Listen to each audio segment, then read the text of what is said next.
Amém, irmãos? Abra comigo a sua Bíblia no livro de 1 Coríntios, capítulo 10. Nós amamos a Deus e essa é a causa de nós estarmos aqui. O nosso amor por Deus tem crescido cada vez mais. Porque dia após dia nós temos visto que não há razão de nós existirmos, não há razão de nós sermos, não há razão para nada. A nossa motivação diária, se você olhar tudo aquilo que você desfruta, de tudo aquilo que te cerca, você vê Deus. Você vê Deus na sua família, você vê Deus no seu trabalho, você vê a sustentação de Deus, a força de Deus. E aí você olha para você e você diz assim, meu Deus, o que eu estou fazendo da minha vida? De não perceber a tua provisão aqui, o teu cuidado ali, o teu amor acolá, tua graça estendida sobre a minha vida. Dia após dia nós temos percebido isso. Satanás muitas vezes luta, batalha, para que uma tristeza, para que um desaboro, um entristecimento venha tirar de você essa visão única que nós temos que ter. Que se estamos de pé, se estamos sustentados, é porque temos bebido da mesma bebida espiritual.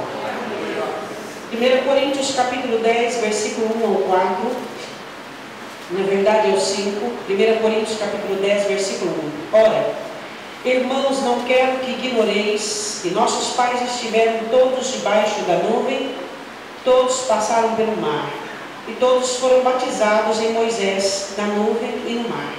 E todos comeram de uma mesma comida espiritual, e beberam todos de uma mesma bebida espiritual, porque bebiam da pedra espiritual que os seguia, e a pedra era Cristo. Mas Deus não se agradou da maior parte deles, por isso foram prostrados no deserto. Podemos assentar. Paulo conversando com a igreja e usando passagens que aconteceu, que era muito similar e particular aos judeus, como de judeu que não se lembrava que Moisés, pedra, água, sede, deserto. Paulo começa dizendo sobre as experiências que o povo de Israel passou durante os seus 40 anos no deserto. E Paulo dizia que todos tiveram o privilégio de beber da mesma bebida espiritual. Todos beberam da mesma água, da mesma rocha.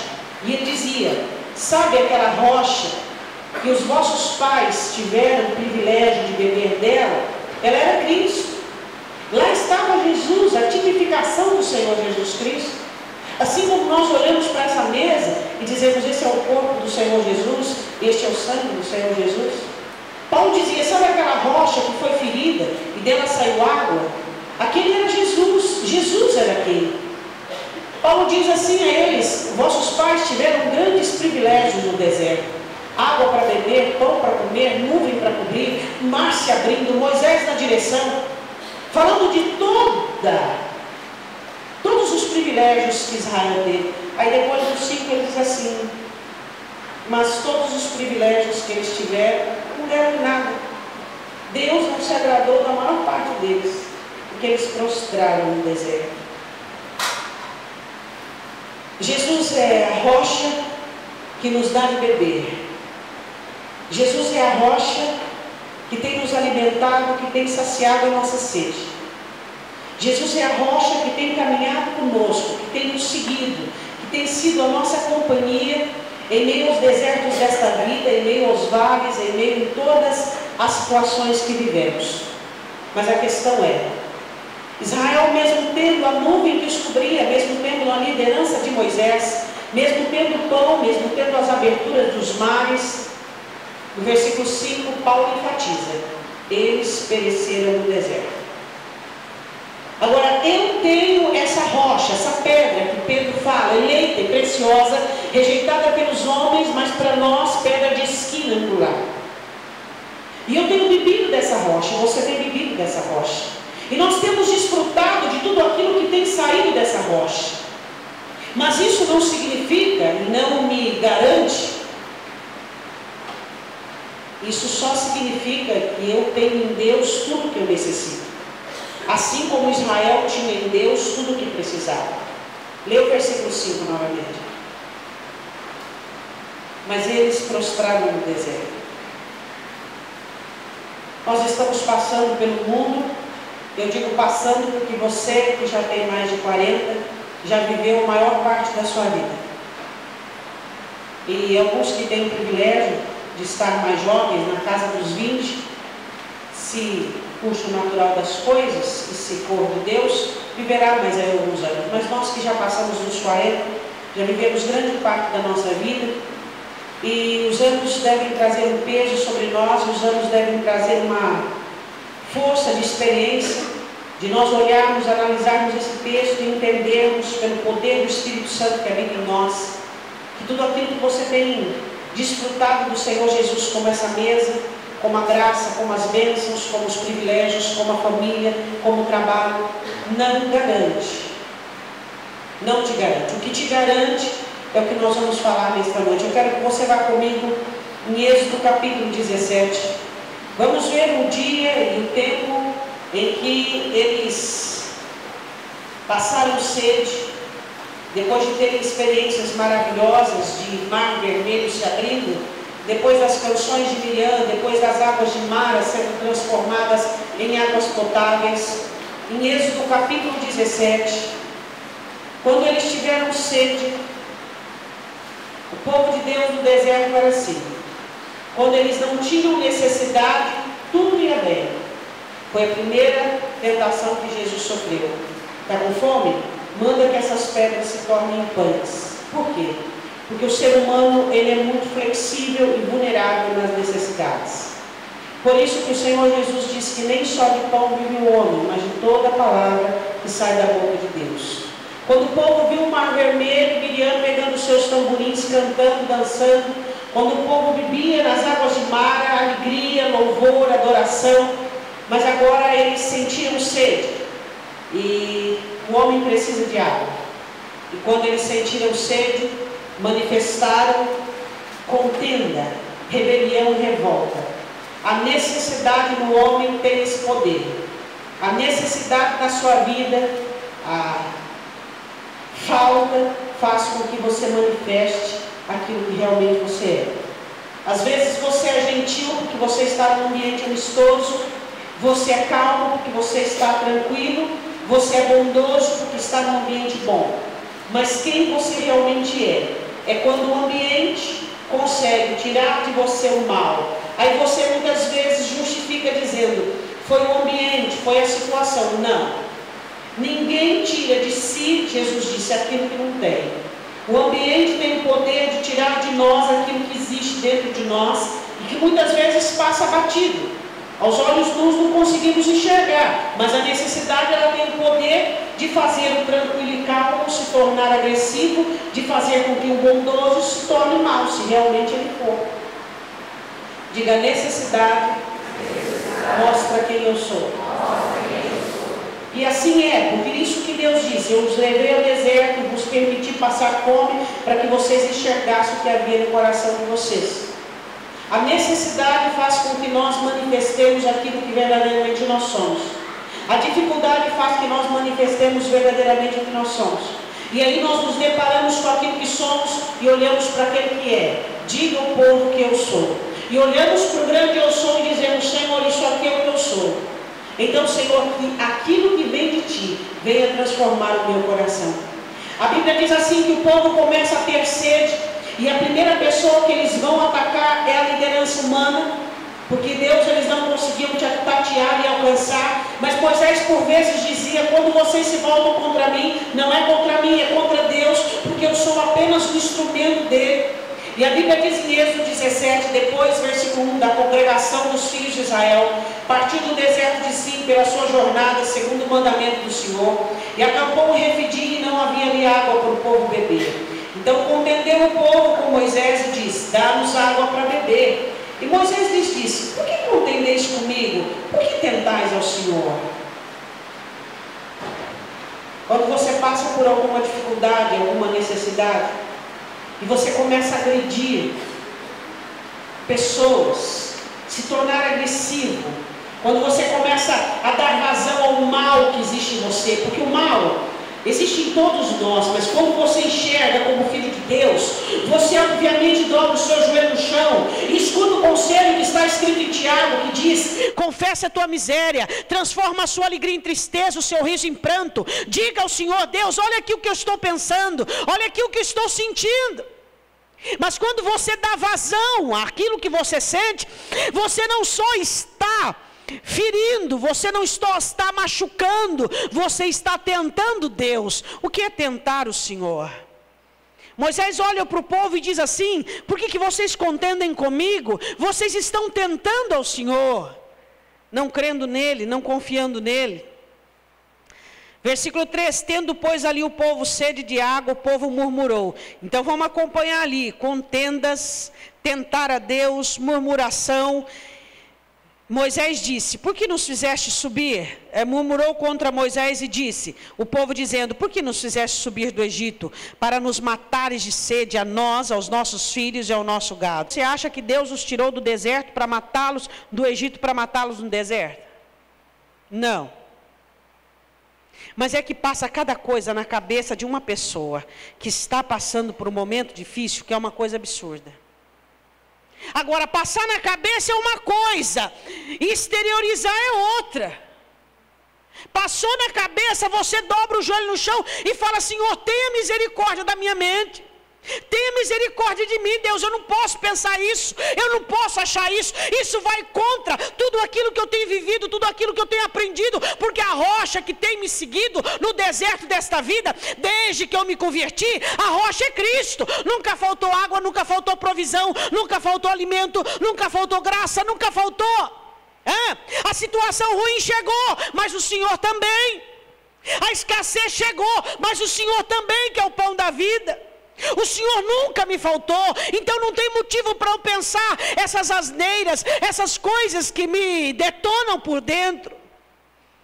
E eles, sem temor algum, exteriorizavam tudo aquilo que pensavam, exteriorizavam tudo aquilo que sentia. Eles não tinham temor por nada, eles não tinham temor por ninguém. Eles viviam como alguns crentes que vivem hoje, falam o que pensa, expõe o que sente, sem interpretar e entender. Meu Deus, eu pensei, já é um pecado, se eu exteriorizar o dobrado, eu não posso ferir o meu Deus. E a Bíblia diz assim, versículo 4, e clamou Moisés ao Senhor, dizendo: que farei a este povo? Daqui a pouco me apedrejará. Então disse o Senhor a Moisés: passa diante do povo e toma contigo alguns dos anciãos de Israel, e toma na tua mão a tua vara com que feristes o rio e vai. Você leu lá em 1 Coríntios capítulo 10, versículo de número 4. E eles beberam todos de uma mesma bebida espiritual, porque a rocha que os seguia era Cristo. Diga glória a Deus. Versículo 6, eis que eu estarei ali diante de ti sobre a rocha, em Horebe, e tu ferirás a rocha, e dela sairá águas, e o povo beberá. E Moisés assim o fez diante dos olhos dos anciãos de Israel, e chamou aquele lugar Massá e Meribá, por causa da contenda dos filhos de Israel, e porque tentaram o Senhor, dizendo: está o Senhor no meio de nós ou não? Naquele dia, houve no meio do povo contenda, houve no meio do povo murmuração, houve no meio do povo rebelião, houve no meio do povo pecados contra Deus. A rocha foi ferida. Paulo diz em Coríntios que a rocha que o seguia era Cristo. Cristo foi ferido. Eu quero que você vá comigo no Evangelho de João. Eu quero desfrutar com você de alguns versículos que falam sobre a nossa rocha ferida. João capítulo 7. Eu quero falar sobre a contenda contra a rocha. Evangelho de João capítulo 7, versículo 25. Israel, quando começa a presenciar os milagres de Jesus Cristo e todos os feitos do Senhor Jesus, se nega a aceitar as profecias cumpridas nele, porque não era o que Israel esperava. Jesus não era o biotipo, nem o estereótipo que eles almejavam como uma liderança sobre Israel. E por isso, eles não queriam. Eles queriam um rei, mas queriam um outro tipo de governo, outro tipo de reinado, um outro tipo de senhor. E a Bíblia diz assim, que eles criaram contenda contra a rocha. A Bíblia diz em João capítulo 7, versículo 25. Então alguns de Jerusalém diziam, não é este o que procuram matar? Ele aí está falando abertamente, nada lhe dizem. Porventura sabem verdadeiramente os príncipes que de fato este é o Cristo? Todavia bem sabemos de onde este é, mas quando vier o Cristo, ninguém saberá de onde ele é. Clamava, pois, Jesus no templo, ensinando e dizendo, vós conheceis-me, sabeis de onde eu sou. E eu não vim de mim mesmo, mas aquele que me enviou é verdadeiro, o qual vós não conheceis. Versículo 29, mas eu o conheço, porque dele sou e ele me enviou. Procuravam, pois, prendê-lo, mas ninguém lançou mão dele, porque ainda não era chegada a sua hora. E muitos da multidão creram nele e diziam, quando Cristo vier, fará ainda mais sinais do que este tem feito? Essa é só uma partezinha de todo o trajeto que Jesus passou de contenda. Contendas, humilhações, opróbrios. Os discípulos presenciando aquilo, os fariseus discutiam, os saduceus, todas as seitas judaicas. Todos eles abordavam Jesus questionando, quanta contenda. Eu quero parar e falar um pouquinho sobre contenda sobre a rocha. Você sabe o que é uma contenda? Porfiar. A Bíblia diz que a porfia, ela é igualzinho o pecado de idolatria. Ficar naquela demanda. Vamos falar de porfia hoje nos nossos dias. A Bíblia diz isso, você faz aquilo. A Bíblia diz isso, você faz aquilo outro. Por quê? Porque você contende com Deus. Porque você não aceita o que Deus impõe. Porque na verdade alguns pensam que Deus é um Deus muito impositivo, que manda demais, que governa demais, que quer mandar demais. Aí você diz assim, mas quem é que em sã consciência pensaria uma coisa dessa? Muitos cristãos. Quando Deus fala algo e simplesmente aquele algo que a palavra fala não se encaixa com a compreensão, com o entendimento e com a resolução daquele cristão. Então o cristão diz, Deus fala isso, mas eu não concordo. Mas ele não tem coragem de olhar para Deus e dizer, eu não concordo. Simplesmente ele faz do jeito dele. Mas como Deus é Deus, e Deus sabe e interpreta que o cristão está porfiando contra ele. Contendendo. Quantos de nós, às vezes ficamos amarrados dentro da vontade de Deus? Você está fazendo aquilo porque você sabe que tem que fazer, mas não é de coração não. Não é de coração, você não está fazendo de coração, você não está fazendo com a graça de Deus. É um sacrifício enorme você cumprir aquele mandamento. É um sacrifício enorme você fazer aquilo. E aí você começa a entender que não é assim que funciona. Que quando tem graça, tem graxa. Que quando tem graça, tem óleo. Você faz naturalmente. Servir a Deus é muito gostoso, é natural. Vir aos cultos é muito natural. Amar os irmãos é muito natural para aquele que serve a Deus. Perdoar, amar, ajudar, abençoar, ser bom, ser agradável, louvar, adorar. Tem óleo, tem graça, é fácil de ser feito. Mas quando não tem graça, difícil, é pesado, custa.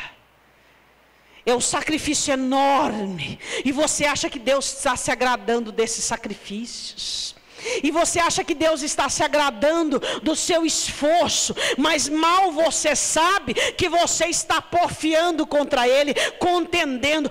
Está sabendo? Eu estou fazendo, mas não concordo. Eu estou fazendo, mas de mau grado. Eu estou fazendo porque o Senhor está me olhando, e eu sei que se eu não fizer eu vou ser castigado, mas eu estou fazendo contra a minha vontade. Massá e Meribá contenderam contra a rocha. E quantos cristãos não estão assim? Vivendo alguns poucos bocados do mandamento, forçados, obrigados, mal-humorados. Você olha para eles, estão mal-humorados, ranzinzas, legalistas, observadores, e olham para um canto, e olham para o outro, e procuram um defeito, e procuram uma falha. Não tem graça de Deus. Israel teve muitos privilégios, como a igreja tem. Mas a Bíblia diz em 1 Coríntios 10:5 que Deus não se agradou da maior parte deles, e eles se prostraram no deserto. Nós temos bebido da água que é Cristo, a rocha que é Cristo, e muitas vezes temos contendido, como contenderam Israel. João capítulo 12, versículo 27. Machucaram a rocha, feriram a rocha, angustiaram a rocha. João 12, 27, Jesus diz assim: agora minha alma está perturbada, que direi eu? Pai, salva-me desta hora, para isto vim, para esta hora. Pai, glorifica o teu nome. Então veio uma voz do céu que dizia: já o tenho glorificado, e outra vez o glorificarei. A multidão que ali estava e que ouvira dizia que havia sido um trovão. Outros diziam: um anjo lhe falou. Respondeu Jesus: não veio esta voz por amor de mim, mas por amor de vós. Agora é o juízo deste mundo, agora será expulso o príncipe deste mundo. Jesus disse: a minha alma está angustiada. Você pode imaginar a angústia que Israel fez o coração de Deus passar, a ponto de Moisés escrever: e tentaram o Senhor na solidão. Entristeceram o Senhor, limitaram o Deus de Israel. Você pode imaginar quanta angústia Deus passou com aquele povo que não cria, que não tinha fé suficiente, que não conseguia depender de Deus. Quanta angústia, quantas situações que não precisariam ter acontecido. E quantas vezes nós, em meio à nossa angústia, provocamos angústia no reino, provocamos tristezas no reino. Ou você acha que Deus se alegra quando você manifesta incredulidade? Ou você acha que Deus aplaude e se alegra quando você se rebela? Ou você acha que quando nós nos comportamos desfavorável à palavra do Senhor, o céu jubila e faz festa? Às vezes nós achamos que o nosso Deus é um Deus inatingível, e um Deus que está pouco preocupado com o meu comportamento. Se Ele estivesse pouco preocupado com a minha vida e com o meu comportamento, Ele não teria entregado o Filho dele para morrer na cruz por mim. Angustiaram a rocha no deserto em Israel. Abandonaram a rocha, feriram a rocha. Agora, o que eu tenho feito com essa rocha? O que você tem feito com essa rocha, que te acompanha e que te dá de beber em todo tempo? O que eu tenho feito com as provisões do Senhor Jesus na minha vida? Qual é o meu comportamento, qual é o meu retorno, qual é a minha situação? Será que eu tenho sido compatível àquilo que eu tenho recebido?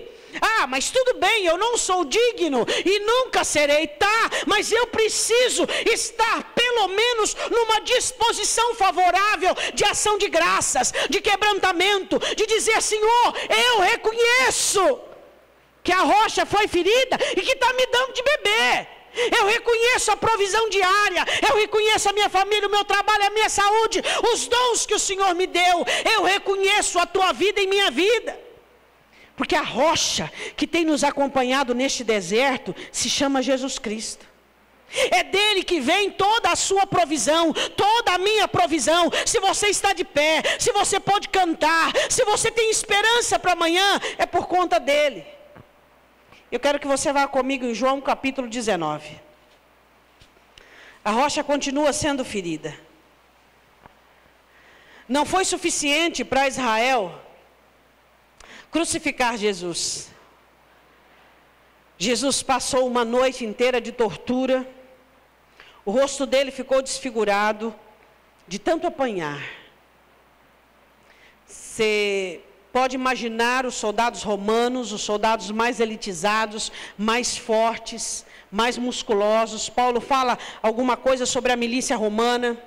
E eram estes homens que machucavam aquele carpinteiro. Precisava ter batido? Pelas suas chagas, pelas suas feridas, fomos sarados. Será que as feridas do Senhor Jesus em minha vida e em sua vida têm razão? Ou será que para alguns de nós as feridas dele foi inútil? Não teve razão.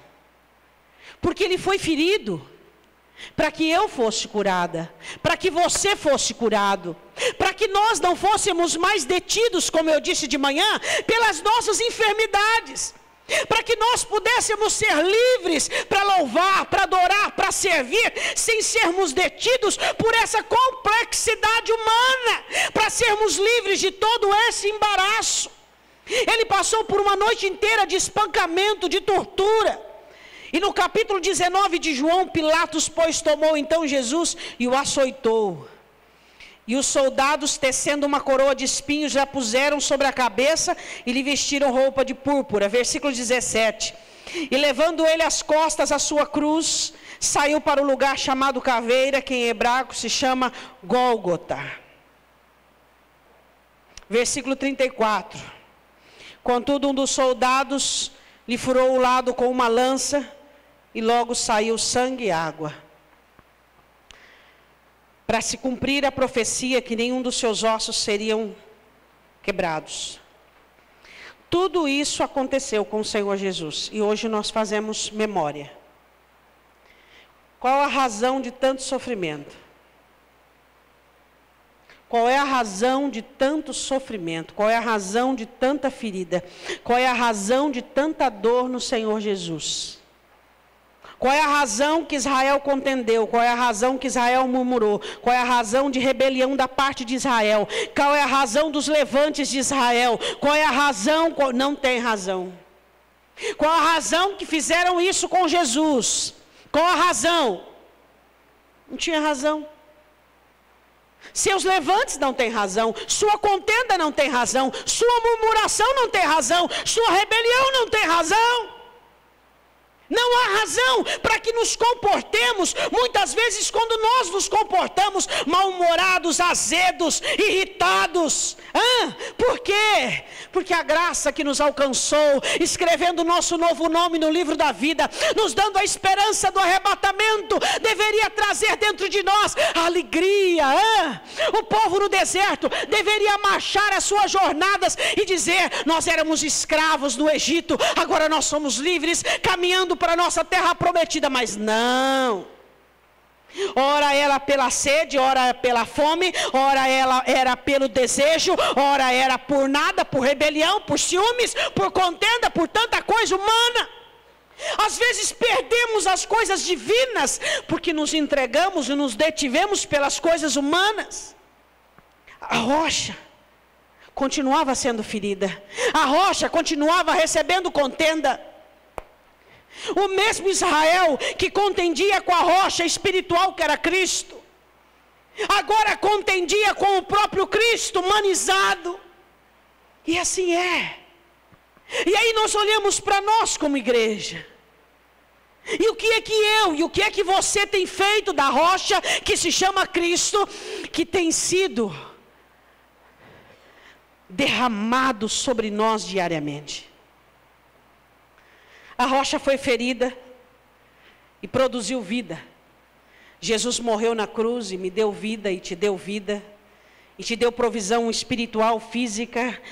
E nele todas as coisas se completam. Tanto as que estão na terra, tanto as que estão no céu. Mas aconteceu algo, eu quero que você volte comigo em Êxodo. Números, capítulo 20. Não Êxodo, Números 20, versículo 7. Sabe o pior dia da sua vida? Você tem, às vezes, assim, esse arrependimento? Aquele dia, eu deveria ter estado com febre, com gripe, e não deveria ter levantado da minha cama. Você tem esse tipo de arrependimento? Existem dias em que sela a sua vida, acaba e arrasa com a sua história. Dias em que você deveria ter se amarrado, trancado a chave do seu quarto, jogado a chave fora, e dizer assim: eu posso esmurrar, eu posso bater, eu posso clamar, ninguém me tira daqui, ninguém me abre. Se você pudesse voltar aquele dia, você faria isso. Novamente o povo está com sede. Moisés cansado. E Moisés não consegue cumprir o mandamento e a ordem por integridade. O povo com sede, o povo se levantando. E o Senhor falou a Moisés dizendo: toma a vara, ajunta a congregação tu e Arão teu irmão e falai a rocha. O que é? Você leu comigo em Êxodo 17 que o Senhor Jesus pega a vara que você usou na abertura do mar e fere a? Diga, a rocha foi ferida. Quando é que a sua rocha foi ferida? Lá na cruz. Humilhado, levado a vitupério, aviltado, contenderam com Jesus, feriram Jesus, machucaram Jesus e fizeram tudo o que puderam contra Jesus. Um dia, Israel também, com sua contenda, com sua murmuração, feriu a rocha. Agora o Senhor diz: a rocha já foi ferida, agora é só conversar com a rocha. Fala com a rocha, Moisés. Olha para o seu irmão e diga assim: fala com a rocha. É só falar. O que ele diz aos discípulos? A partir de agora vocês vão orar assim, vão pedir ao Pai em meu nome, e tudo que vocês pedir, tudo que vocês falarem, tudo que vocês disserem, eu vou conceder. Fala com a rocha. Está triste, está angustiado, está sozinho, fala com a rocha. Está infeliz, está contrariado, fala com a rocha. Está mal, está de cabeça para baixo, sua vida virou de cabeça para baixo, está inseguro, está triste, fala com a rocha. Mas não dá vazão, não deixa contaminar o coração, não fere a rocha de novo, não fere a rocha de novo. A rocha foi ferida uma vez só aquela vez, em Êxodo 17, fere a rocha, Moisés. A rocha que os acompanhava, diz Paulo, era Cristo, ferida. A rocha que deu-lhes de beber da bebida espiritual. Agora o Senhor olha para Moisés e diz: Moisés, fala com a rocha. Mas Moisés não falou com a rocha. Ele feriu a rocha de novo. Porque a gente prefere ferir do que falar com ele. A gente prefere ficar irritado, nervoso, mal-humorado, do que chegar para ele e dizer: estou triste, estou arrasado, estou acabado, não tenho esperança. A gente prefere cobiçar, trair, adulterar, prostituir, do que dizer: Senhor, por favor, me ajude, tenha misericórdia de mim, isso aí está dentro de mim, Senhor. Fala com a rocha. A gente prefere ferir ele. Eu não sei o que acontece conosco. A mesma coisa que aconteceu com Moisés. Falai com a rocha perante os seus olhos, e dará sua água. Assim lhes tirarás água da rocha, e darás a beber à congregação e aos seus animais. Então Moisés tomou a vara de diante do Senhor, como lhe tinha ordenado. E Moisés e Arão reuniram a congregação diante da rocha. E Moisés disse-lhes: ouvi agora, rebeldes, porventura tiraremos água desta rocha para vós? Moisés não tinha nada que se dirigir ao povo. Não tinha nada que questionar o povo ou que deixar se envolver com o povo. Se o seu procedimento é derivado de circunstância, ele não é um procedimento de Deus. O procedimento que vem de Deus é do alto para o seu coração. Se o que você fez ou está fazendo é porque alguém te fez alguma coisa, ou uma situação te levou a fazer aquilo, isso não é de Deus, é de Satanás, porque é Satanás que usa a circunstância para mobilizar o povo de Deus e fazer com que o povo de Deus corrompa as suas atitudes. A direção das suas atitudes vem do alto. A direção do que você pensa, do que você faz, vem da parte de Deus. Ele olha para a congregação e diz assim: porventura pode? Claro que podia, mas ele quis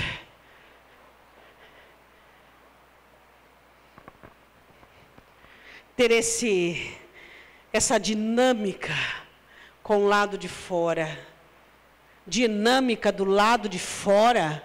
A dinâmica que você tem que ter com Deus, Ele com você e você com Ele. Aquele que guardar os meus mandamentos, o Pai o amará, e eu virei para Ele e farei nele morada. Nós faremos nele morada. Essa é a dinâmica que funciona. Mas você vive aqui, acolá, e você vive, de repente, você fere a rocha. Se você age conforme a circunstância, você fere a rocha. Se você é levado pela circunstância, você fere a rocha. Fale com a rocha. E a Bíblia diz assim no versículo 11: então Moisés levantou a sua mão. Cuidado quando você levanta a sua mão. E feriu a rocha 2 vezes com a sua vara, e saiu muita água, e bebeu, e a congregação e os seus animais. O Senhor disse a Moisés e a Arão: porquanto não crestes em mim? Moisés, redarguido de incredulidade, não creu em mim. Por quê? Porque se envolveu com o povo, porque deixou-se levar pelo povo. Não crestes em mim, para me santificardes diante dos filhos de Israel. Por isso não introduzireis essa congregação na terra que lhes tenho dado. Qual era a pessoa que tinha mais o direito?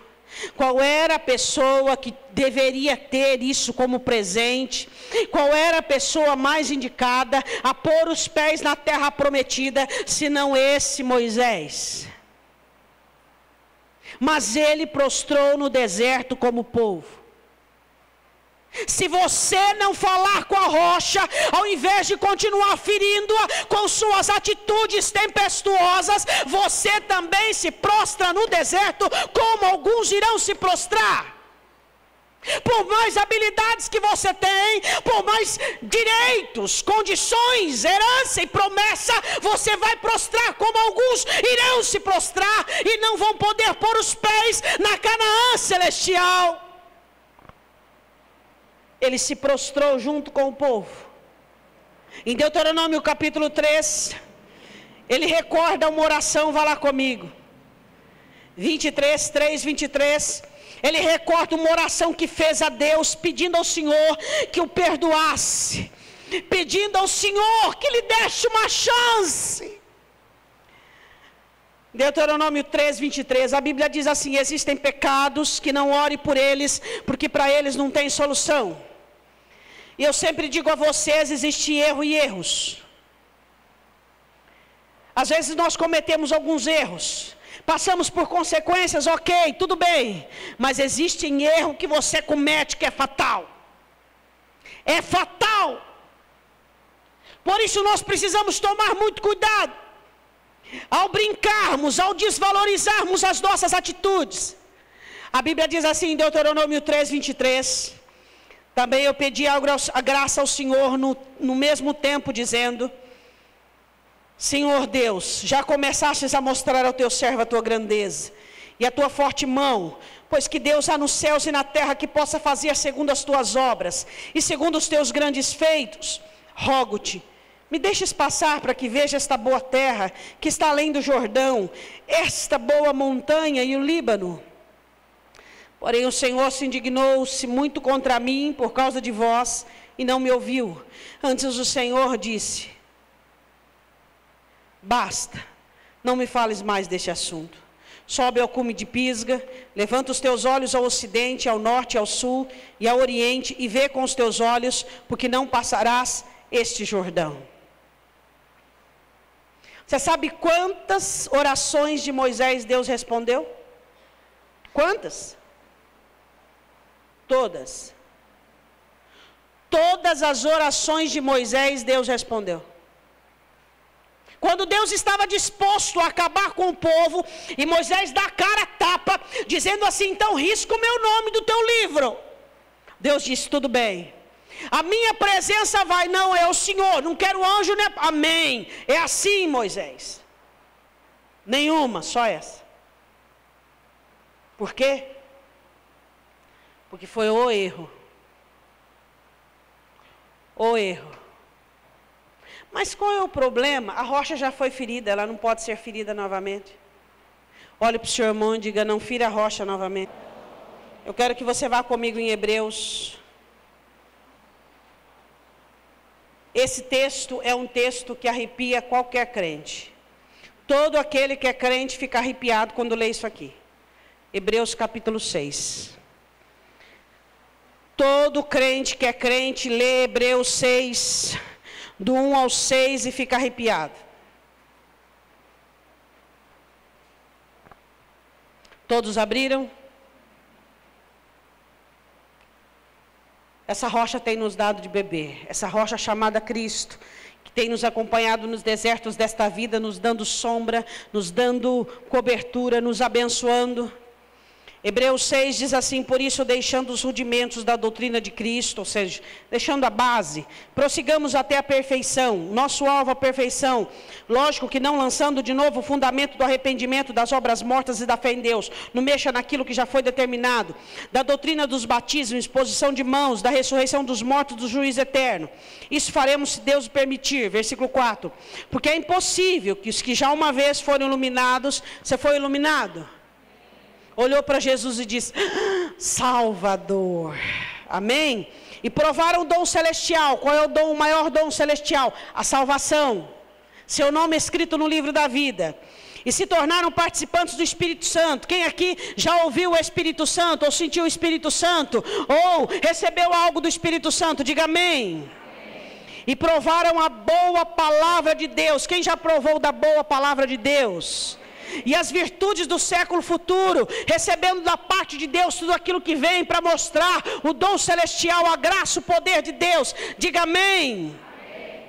O escritor diz: é impossível esses que já receberam tudo isso e recaíram, sejam outra vez renovados para o arrependimento. Pois assim, quanto a eles, de novo crucificam o Filho de Deus e o expõem a vitupério. Ferem novamente a rocha.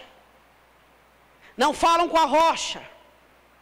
Receberam o Espírito, a palavra, a salvação, o dom de Deus. Receberam toda a bebida espiritual de provisão. Suas vidas são abençoadas. Suas famílias estão seguras. Eles estão guardados e protegidos. Mas quando ficam mal-humorados ou passam por alguma necessidade, afinal, que homem que não é visitado por necessidade? Eles não conseguem falar com a rocha, desabafar com a rocha, conversar com a rocha. Eles ferem a rocha em seus comportamentos vis, banais, vãos. Ficam revoltados, murmuram, reclamam, contendem, não aceitam, se revoltam, ferem a rocha. Crucificam novamente o Filho de Deus e o expõem à vergonha. A rocha que jorrou de si do seu coração sangue e água, que deu até a última gota do seu sangue. A rocha que tem lhes dado de beber provisões e bênçãos. Eles ferem o coração dele. Às vezes você pensa que as suas atitudes são isoladas de Deus. Hein? Você acha que quando você pode pedir um tempinho e fazer o que quiser não, as atitudes do seu filho te atingem.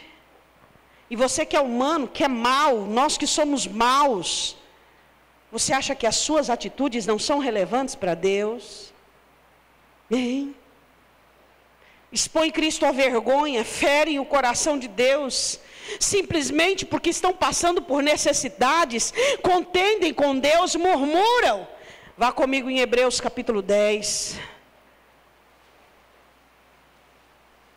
26, 10, versículo 26. Presta atenção nesse texto. Porque se pecarmos voluntariamente, sem razão, deliberadamente, simplesmente, eu tenho de tudo, Deus está me mantendo, me ajudando, mas simplesmente, eu quero pecar, é a minha vontade, é o meu querer, eu posso fazer, simplesmente eu posso fazer. Por que eu não posso? Eu quero e eu vou fazer, deliberadamente. Esse novo evangelho que está dando essa libertinagem à mente dos crentes, tirando da cabeça deles, tirando da mente, do coração deles, que eles são escravos da graça, que os seus pensamentos e suas mentes devem estar cativos a Cristo, que os seus corações devem ser servos de Cristo, estão arrebanhando multidões para o inferno. Aquele que peca voluntariamente, ou seja, por que você pecou? Por que você murmurou? Porque eu quis. Eu não estava contente e eu falei. Eu não estava bem e me pronunciei. Porque se pecarmos voluntariamente, depois de termos recebido o conhecimento da verdade, qual é o conhecimento da verdade? Que Jesus Cristo, Filho de Deus, morreu na cruz do Calvário, foi açoitado, aviltado, humilhado, foi esbofeteado, derramou o seu sangue, para que eu pudesse ter vida e vida em abundância, para que eu pudesse ter nele. Entremos com ousadia diante do trono da graça, e falai com a rocha, fale com a rocha. Você não está bem, fala com ele. Você está mal, fala com ele. Mas não fere ele de novo, não. Não, meu irmão. Porque aqueles que feriram a rocha, pela segunda vez, foram prostrados no deserto. Eu não quero, e acredito que nem você queira, prostrar-se no deserto, neste deserto. Eu acredito que você, como eu, deseja e sonha e almeja o arrebatamento da igreja, e juntos subirmos e encontrarmos com o nosso Senhor e ouvirmos do seu lábio: fostes fiel no pouco, sobre o muito eu te colocarei. Aquele pouco de miséria, aquele pouco de alegria, aquele pouco de ânimo, aquele pouco de força, você foi fiel, você não me abandonou, você não me feriu novamente. Hoje os crentes ferem a rocha com a maior naturalidade. Eu não sei o que vai ser de nós, sinceramente, irmãos, se nós não tomarmos um rumo e não começarmos a levarmos muito a sério a palavra de Deus. Eu não sei o que vai ser de nós. Jesus, em sua profecia das 10 virgens, diz que metade da igreja fica. Eu, sinceramente, eu não quero fazer parte da metade que vai ficar. Sinceramente, irmãos, metade da igreja vai ficar. Eu não quero. Eu não cheguei até aqui, meu irmão, para não chegar até lá. Eu sei que você tem teu trabalho, sua família, sua vida, mas você está aqui só de passagem. E eu acredito que você deve pensar um pouquinho melhor no seu destino, no destino da sua alma. Hoje você reafirma a sua comunhão com Ele. Hoje você ratifica a sua comunhão com Ele, dizendo assim: eu não fui gerado de novo para te ferir. Eu não fui salvo, iluminado, cheio da verdade, da palavra, para continuar te ferindo com os meus fetiches, com as minhas crises. Eu fui gerado de novo para amar, como o salmista diz no capítulo 13 de Salmo: beijai o filho,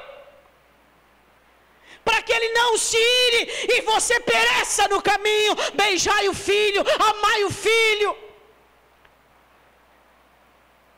Foi para isso que você foi chamado. Jesus tirou você lá do mundo para você ser amável, gentil, bondoso, humilde, de Deus, cheio de graça, cheio de poder. Foi para isso. Não foi para você viver azedo, murmurando, contendendo, rebelde, reclamando, voltando-se para o pecado. Ele diz assim: depois de termos conhecido a verdade, já não resta mais sacrifício pelos pecados. Não tem mais o que fazer. Uma pessoa que conhece a Cristo, conhece a verdade, e simplesmente ele opta pelo pecado como se fosse algo natural. Ele não tem temor em dizer: eu não posso fazer isso, eu vou ferir o coração dele. Ele já foi ferido, a rocha já foi ferida. Eu devo falar com a rocha, porque essa rocha é aquela que me segue, é aquela que é a provisão da minha vida. Versículo 27 diz assim: mas uma certa expectação horrível de juízo e ardor de fogo que há de devorar os adversários.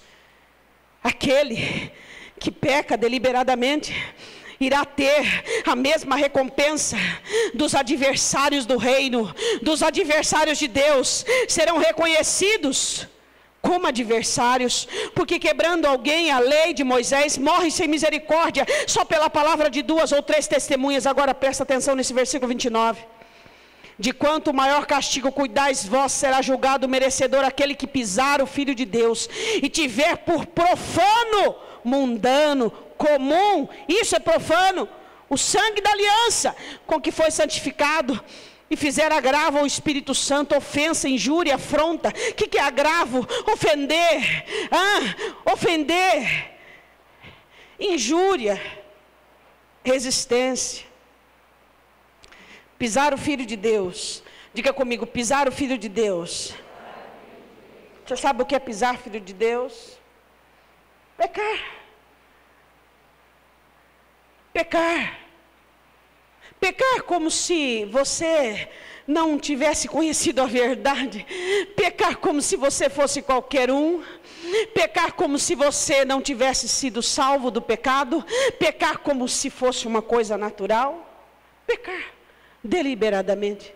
Como? Que salvação, que sacrifício, que remédio para aquele que já foi salvo pelo sangue. Deliberadamente peca, sem temor algum. Existem crentes que pecam com naturalidade. Pecam. E hoje na hora da ceia, faz um pacote, me perdoa de todos os pecados, uma reza, em nome de Jesus, amém. E está pronto para pecar de novo. Você não tem medo desse versículo 29?